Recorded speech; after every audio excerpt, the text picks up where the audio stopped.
In this video, we're going to be going over the 8.4 guided practice.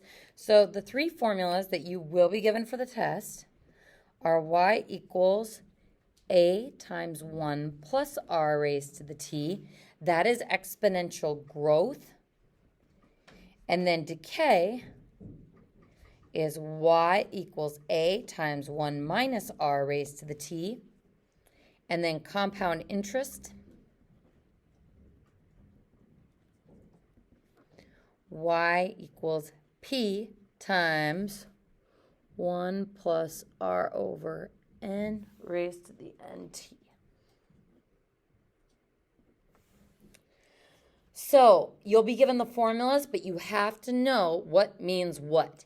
Both a and p are your initial amounts, or in the case of money, the principal, your starting amount. R must be expressed as a working decimal, as in 0.5, not 50%. And then lastly, N is your number of compounding periods.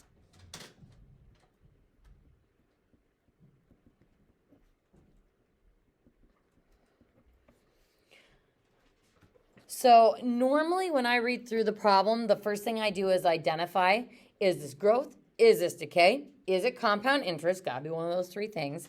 Then I try to identify what each of the numeric parts of the problems corresponds with equation-wise. So we got an adult taking 400 milligrams of ibuprofen each hour. The amount of ibuprofen in the person's system decreases by 19%. So is this going to be growth, decay, or compound interest? This is not about money. I don't say anything with compounding. And since we are decreasing, this is going to be decay, which means y equals a times 1 minus r raised to the t. So when we write an exponential model, we want to leave our y open for output and our t open for input, since t is kind of like our x here. So it says an adult takes 400 milligrams of ibuprofen. That is our starting amount. That is what goes into the body, what the body is going to be breaking down. So there's your A, 400 milligrams.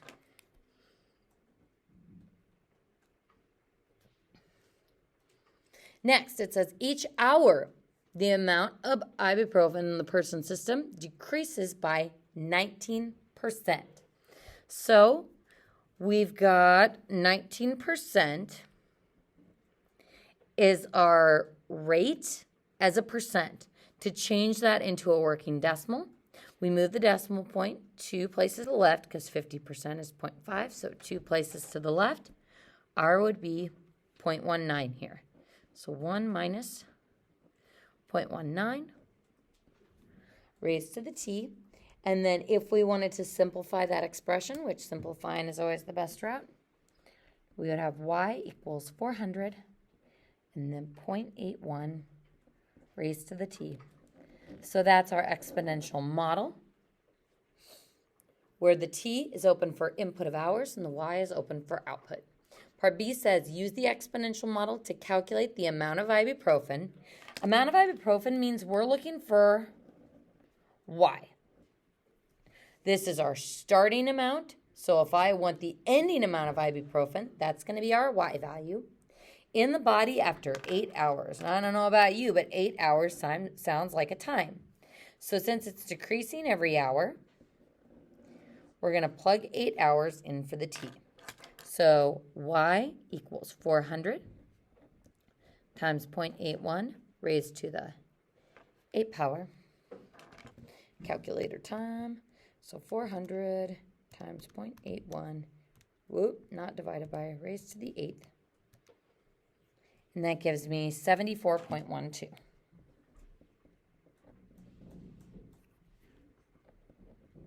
Milligrams. Make sure you include your units.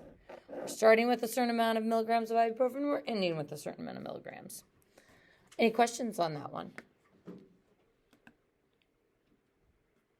So identify which type of equation you're going to do. Make sure you convert your rate to a working decimal and then see what else in the problem corresponds to your given variables. Alrighty. We've got, yeah, this one's pretty similar. I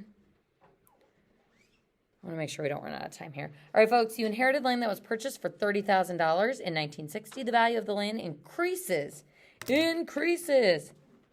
by 5% each year. I don't see anything about compound interest, so this is going to be a growth problem. So we've got y equals a times 1 plus r raised to the t. Our starting amount that the land was purchased for is $30,000.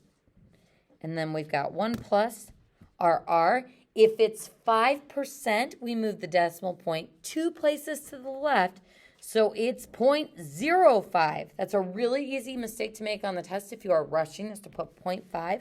So just make sure you're taking your time tomorrow. It's 30,000, 1.05 raised to the t. Boom. Then it says use the exponential model to calculate the value of the land in 2000. All right, folks.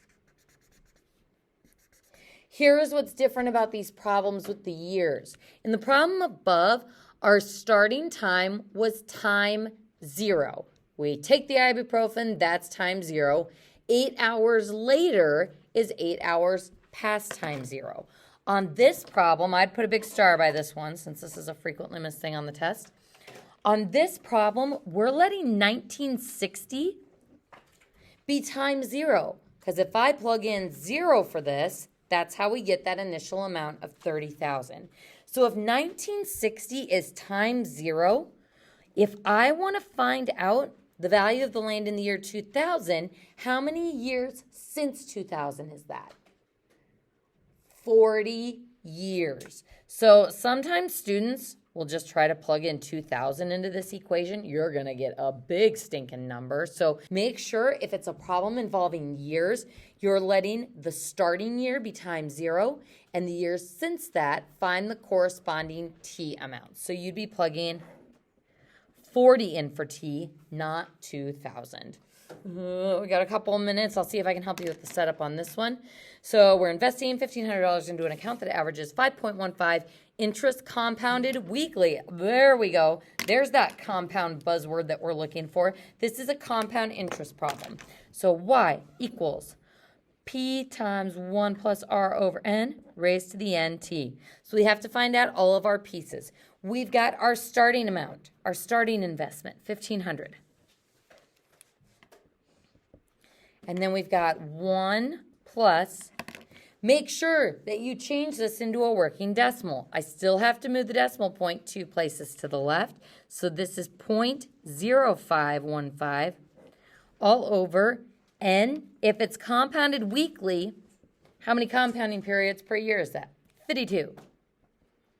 And then raised to the 52t. You could leave it like this. You could simplify what's inside the parenthesis, but that's our pretty gnarly looking compound interest model. Then it says use the exponential model to calculate the amount of money in the account in 12 years and in 50 years. So you're going to plug in 12 years for the t and 50 years for the t. 2 different answers for that one. Hey folks, so anytime you're dealing with a problem with money, make sure you're rounding to 2 decimal places for the, cents part of the problem. Then number 4, Janie's Bank pays 2.8% annual interest. Monthly, your N would be 12 here. How long will it take? Oh shoot, we're not going to have time for this one. On this one, remember that when you have to solve for t, so when you're looking for a time, you've got 2 different options. You can either find the intersection point using your calculator, or you can use logs to solve it like an exponential equation. Make sure when you're trying to isolate this or isolate the base, for on this problem, for example, you would divide by 1,500 first, then you would common log both sides, which would allow you to move the 52t out in front. So careful with the ones where you have to solve for t, but that is 8.4 in a nutshell.